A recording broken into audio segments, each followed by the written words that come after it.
Here we are again, my favorite place in the house, the bathroom. I don't know why I always say that. Maybe it's because I like to take hot baths or something. But anyways, what is our project today? I've got the cabinet doors off, and this is a small, tight, confined bathroom, and I hope I'm going to be able to show you everything, because I got to crawl down there later. Let me try to get set up a little bit.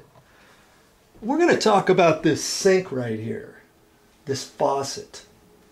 Now this faucet, do you have a faucet like this, by the way? When you try to wash your hands, you turn that water on, you have to put your hands right up against the back to wash your hands because this spout doesn't stick out far enough. I hate that when that happens. And the other thing is, on this one here, you're in luck because it's leaking, and the owner was thinking about replacing, taking this apart and pulling the seal out and all that and going to the store. And I said, by the time you do all that, and if you don't have the puller and if you don't have the right parts, you got to buy everything, it might be just as cheap, if not just a little bit more pricey, to take this out and put in a brand new one.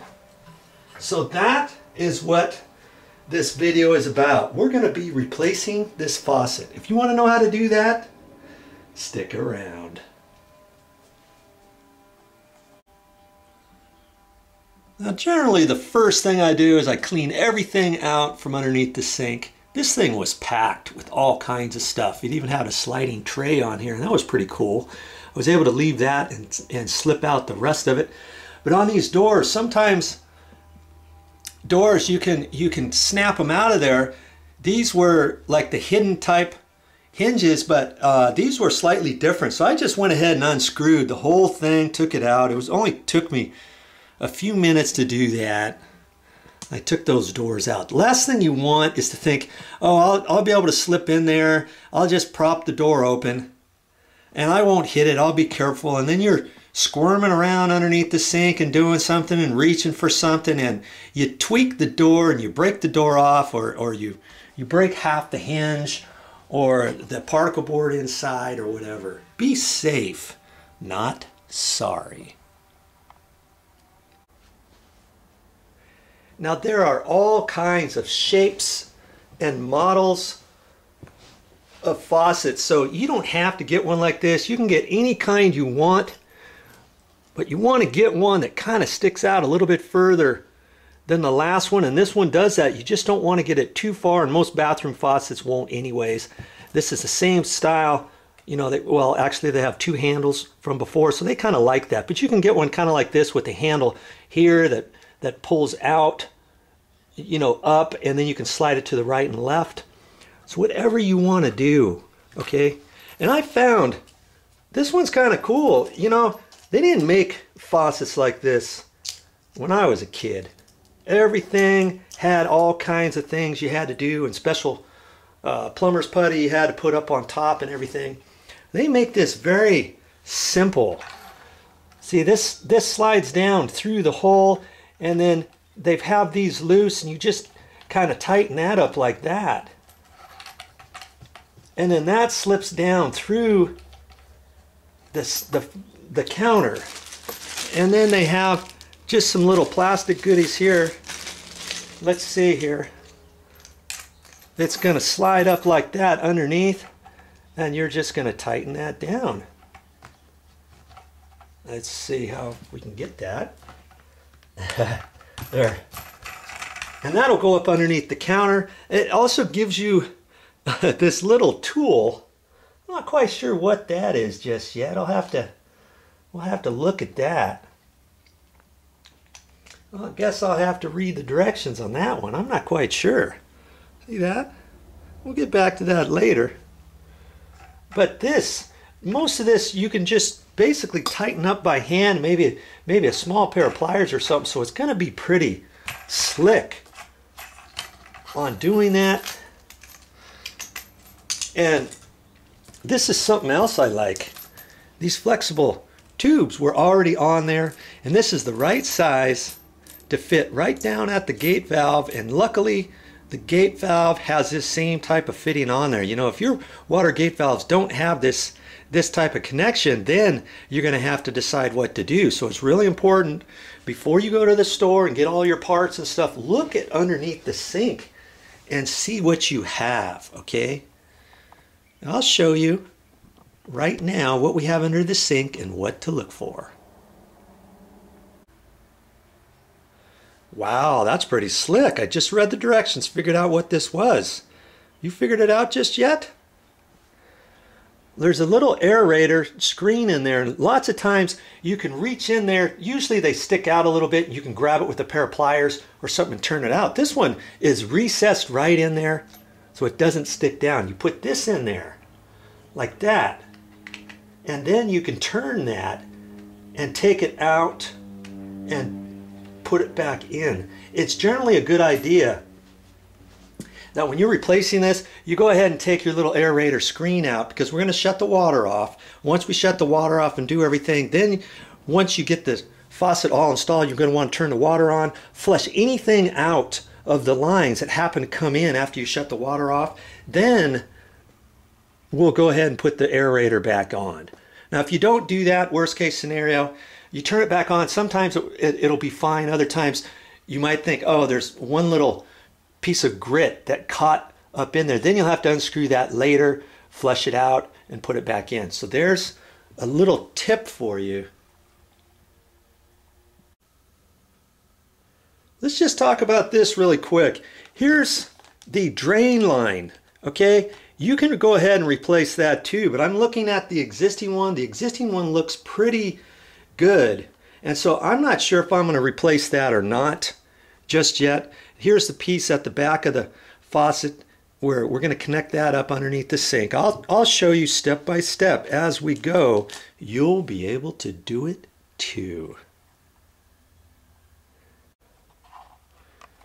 Okay, I've got to take this off the mounting tripod, and time to get down and dirty underneath the sink. The tripod's too high.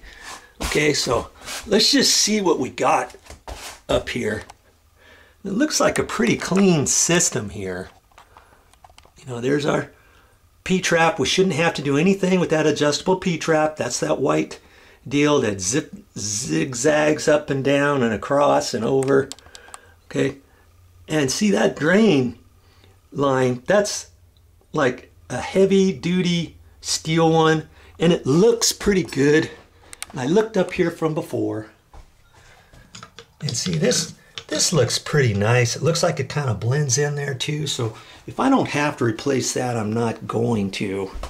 You know, take a look at yours. If it looks all old and decrepit, obviously go ahead and replace it. I'll talk to you a little bit more about that in a minute.